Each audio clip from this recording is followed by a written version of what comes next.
어느덧 가입자가 157만 명이 넘어서서 청년들 목돈 마련에 상당히 도움이 될 것 같은데 그간의 가입 현황 좀 짚어주실까요? 그렇습니다. 이제 청년 도약 계좌는 이 청년 세대의 중장기 자산 형성을 도와주기 위한 정책 금융 상품입니다. 네.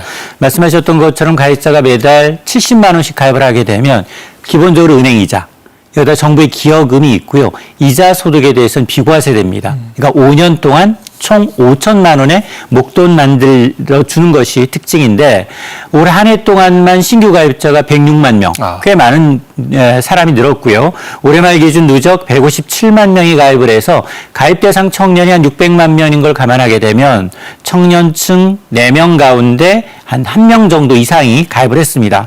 내년부터는 혜택이 더 늘어납니다. 청년도약 계좌의 정부 기여금이 기존에는 월 소득에 따라서 한 최대 2만 한 4천 원까지 기여금이 지금 지원이 됐다면 내년부터는 3만 3천 원으로 상향 조정이 됩니다.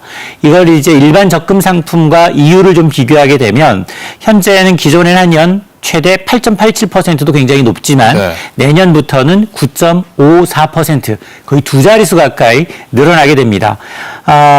또 특히 2025년 1월부터는 조건을 충족할 경우에는 개인 신용정보에 대한 가점, 신용평가 점수의 가점이 또 부과가 되고요. 또 하반기부터는 이제 조건을 충족할 경우 부분 인출 서비스도 이제 가능해지는 특징이 있습니다. 예, 거의 연 10%에 가까운 금리를 적용받는 셈이 되는데 이게 5년 만기 상품이라서 급한 돈이 필요할 때 좀 중도 해지를 할 수 없는 게 아닌가 이런 우려도 있습니다. 그래서 만기를 채우지 못하고 중도 해지를 하게 되면 어떻게 되는 건가요? 맞습니다. 기존에는 이제 청년 도약 계좌를 만기 이제 하지 못하고 중도 해지할 경우에는 기존 혜택이 다 사라집니다. 그러니까 비과세 혜택이 적용이 되지 않고요. 여기다가 정부의 기여금은 전액 환수 조치됐습니다. 네. 하지만 내년부터는 조세특례 제한법 시행 등에 따라서 3년 이상만 가입을 유지하게 되면 부득이한 사유로 이제 중도 인출한다 하더라도 비과세 혜택과 기여금의 일부 60%가량을 지원받게 되기 때문에 연 최대 8%는 아니지만 한 7.64%의 일반 적금 상품의 이 수익률보다 더 높은 효과를 이제 기대해 볼 수 있는데요. 이렇게 중도 이제 해지의 특별 사유도 일부 인정하기로 했습니다. 예를 든다면 뭐 천재지변이라든가 아니면 이제 퇴직을 했거나 폐업을 했거나 결혼을 앞두고 있거나 출산을 앞두고 있다면 이렇게 정부가 인정하는 사유에 대해서는 비과세 혜택과 정부의 지원금이 유지가 되지만 다만 은행의 이제 우대 금리는 적용하지 않기로 했습니다. 예. 중도 해지가 용이해진 부분도 있고 그리고 내년부터는 2년 이상을 납입을 했다면 일부 인출, 그러니까 부분 인출도 가능해진다고요? 맞습니다. 내년부터 청년 도약 계좌의 경우에 2년 이상 유지할 경우에는 이제 부분 인출 서비스가 시행이 되는데요. 조건은 가입 후 이제 2년 이후 납입원금이 최대 이제 40%까지 부분 인출이 가능해지기 때문에 계좌를 굳이 해지하지 않고도 지금 이 급한 자금 수요에 대해서 대처가 가능해집니다. 기존에는 이제 만기 전 중도해지를 할 경우에는 비과세가 전면 정도 이제 적용되지 않고요. 기여금은 이제 환수가 되었다면 그러나 장기 유지할 경우 부분 인출 혜택을 제공함으로 해서 청년층의 자산 형성의 유연성을 제공할 뿐만 아니라 급한 경우에 계좌를 유지해서 자산 관리 지속할 수 있도록 유도하겠다라는 취지입니다. 예, 그리고 가입 유지 기간이 길어지는 것에 따라서 이 개인 신용평가 점수도 상향을 시켜준다고 하는데 이건 어떤 내용인가요? 맞습니다. 이제 이 사회 초년생인 이제 청년층의 경우에는 사실 개인 신용이 이제 누적되지 않았기 때문에 신용 기록이 없기 때문에 신용평가 점수가 상당히 낮습니다. 그러나 이제 성실 납부할 경우에는 개인 신용평가 점수에 가점을 부여하겠다라는 게 크게 달라지는데요. 기존에는 가입 유지 기간에 따라서 별도로 개인 신용평가 점수에 가점이 적용되지 않았습니다. 만에 하나 굳이 이제 마이데이터를 통해서 별도로 직접 납입할 경우에만 인정받을 수 있어 왔는데 내년부터는 2년 이상 누적 금액이 800만 원 이상이라면 개인 신용평가 점수의 가점이 최소 5점에서 10점 정도 이제 부과가 됩니다. 이렇게 되면 뭐가 좀 달라지느냐? 가점이 부과된 만큼 개인의 어떤 대출 받을 때 심사라든가 아니면 신용카드 발급에 있어서 금융거래에 있어서 유리한 상황이 전개되기 때문에 금융 이력이 좀 부족하거나 신용점수가 낮은 청년층에 대해서는 자산 형성과 더불어서 신용관리도 좀 강화될 수 있는 측면이 있습니다. 예, 앞서 소개를 해드린 것처럼 만기가 5년이다 보니까 중간에 좀 급하게 자금이 필요할 경우에 뭐 해지 유혹이 올 수도 있습니다. 그래서 이런 걸 좀 방지하려고 적금 담보부 대출도 운영이라고 하는데 이걸 담보로 해서 좀 대출을 받을 수 있는 제도인가요? 맞습니다. 청년 도약 계좌는 어쨌든 납입액을 담보로 이제 적금 담보부 대출도 이용 가능할 수 있게 되는데요. 이게 납입한 금액을 담보로 해서 일정 금액을 대출받을 수 있는 제도인데 계좌 해지하지 않고도 필요한 자금을 융통할 수 있는데 대출 방식은 두 가지입니다. 우리가 흔히 얘기하는 마이너스 통장식 대출. 예. 그러니까 한도 대출로 정해진 한도 내에서 필요할 때 지금 이 인출해서 상환이 가능하고요. 또 하나는 만기 일시 상환입니다. 목돈 원금에 이제 인출하고서 만기에 해당 자금을 상환하는 방식인데 이 두 대출 방식은 동시에 이용이 가능하고 횟수에는 제한이 없습니다. 예. 그야말로 이 사회 초년생들의 자산 형성에 아주 큰 도움이 되는 제도인데요. 가입 유지율이나 중도 해지 비율도 좀 궁금합니다. 그렇습니다. 사실 청년들이 돈이 없기 때문에 과연 5년짜리 만기 상품에 과연 얼마나 가입을 하겠느냐라고 했는데 의외로 혜택이 많다 보니까 유지율이 상당히 높습니다. 높은 유지율과 낮은 중도 해지를 보이면서 안정적인 자산 형성에 도움을 되고 있다라는 이제 반증이라고 할 수 있겠는데 올해 9월 기준 천년 도합계좌의 유지 비율을 보게 되면 출시 15개월 만에 88%입니다. 네. 10명 가운데 9명 정도가 이 청년 도약 계좌를 유지하고 있다라는 건데요. 이는 시중은행의 적금 평균 유지율이 45%, 절반 이상이 중도에 깨지 해지하고 있는 것과 비교하게 되면 2배 정도 높고요. 이전의 유산 정책 금융 상품인 청년 희망 적금의 유지율이 77%입니다.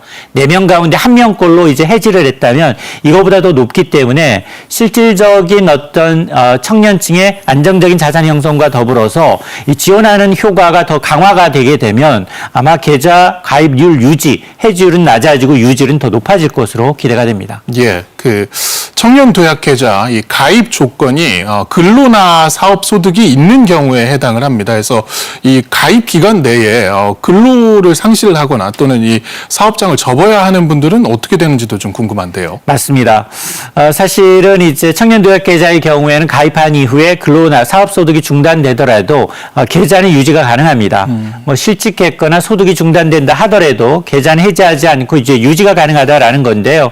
그러면 이미 저축한 금액이 있을 수 있고 지급한 정부의 지원금도 그대로 유지가 됩니다. 근데 만에 하나 이제 소득이 없더라고 하면 개인이 납부할 수 있을 경우 내가 여력이 있어서 추가로 저축이 가능하다라고 하면 저축을 지속할 수도 있는데요. 다만 그런 경우에 근로소득이 없는 경우에는 정부의 지원금 지급은 중단됩니다.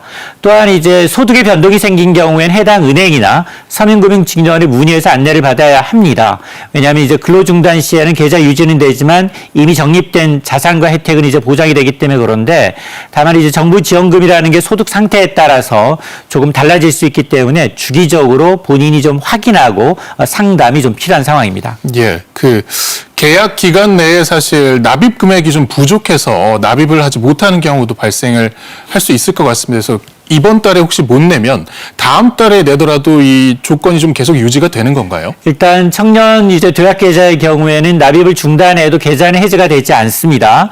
그러나 납입 시 재개해서 혜택을 다시 받을 수는 있지만 돈이 없어서 이제 이 납입을 못할 경우에 계좌 유지 혜택은 되지만 그러나 납입을 재개한 이후에나 정부의 지원금을 다시 소급 받을 수가 있고요. 미납 기간 동안의 지원금은 소급은 되지는 않습니다. 그러다 보니까 나중에 한 번에 납입한다 하더라도 이제 미납 기간 동안의 지원금은 지급되지 않으니까 가능하면 최소한의 금액이라도 조금 일정 부분 꾸준히 납부하면 모든 혜택이 다 이제 유지가 되기 때문에 장기적이고 계획적인 저축이 큰 자산 형성에 도움이 됩니다. 예, 앞서 저희가 이제 근로나 사업 소득이 있어야 가입이 가능하다고 말씀을 드렸는데 모든 소득 계층이 또 다 가입할 수 있는 건 아니더라고요. 어느 정도 소득 수준까지 가입이 가능한지도 궁금합니다. 맞습니다. 이게 청년 도약 계좌는 정책성 금리로 은행 이자에다 정부의 지원금이 들어갑니다. 그러니까 가입 조건이 좀 까다롭습니다. 만 19세부터 만 44세 청년이 대상이고 군복무 기간을 제외하게 되면 최대 39세까지 가입은 가능합니다. 그러나 소득 기준을 따집니다. 총 급여 7,500만 원 이하인 경우, 그리고 종합소득 6,300만 원 이하인 경우입니다. 그리고 육아휴직 급여를 받았다거나 군장병 급여는 비과세 소득에서 소득 계산에서 제외됩니다. 또 가구 소득 기준은 중위소득의 250% 이하여야만 이제 가능하고요. 1인 가구의 경우에는 한 약 557만 원 이하, 또 4인 가구의 경우에는 약 1,430만 원 이하의 소득을 버는 가구의 이제 청년이 대상입니다. 이렇게 청년 도약 계좌의 경우에는 연령과 소득 기준을 동시에 충족해야 되고, 또 군복무나 비과세 소득 기준은 소득에서 제외되기 때문에 소득 수준이 좀 낮을수록 더 많은 정부의 지원 혜택을 받으실 수가 있습니다. 예, 실제로 이제 지원금이 오르면서 내년에 9.54% 정도까지 금리가 오르는 효과를 가져오는데 정말 많은 분들의 이목을 끌고 있습니다. 내년도 사업 어떤 식으로 참여를 할 수 있는지 좀 소개해 주실까요? 그렇습니다. 내년 이제 청년 도약 계좌의 신청 기간이 있습니다. 2025년 1월 2일부터 1월 10일까지만 신청을 받습니다.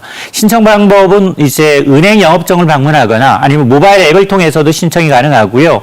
신청 후 약 2주간에 걸쳐서 서민금융직농원의 심사가 진행이 됩니다. 그래서 계좌 개설 일정이 좀 다른데요. 1인 가구의 경우에는 1월 16일부터 2월 7일까지, 2인 이상 가구의 경우에는 1월 27일부터 2월 7일까지 계좌 개설이 가능합니다. 자세한 내용은 이제 서민금융진흥원 홈페이지에서 세부 정보가 확인이 가능하고요. 비대면 상담도 가능한데 1397 국번 없이 1397번을 이용하시게 되면 무료로 관련된 정보를 이용하실 수 있습니다.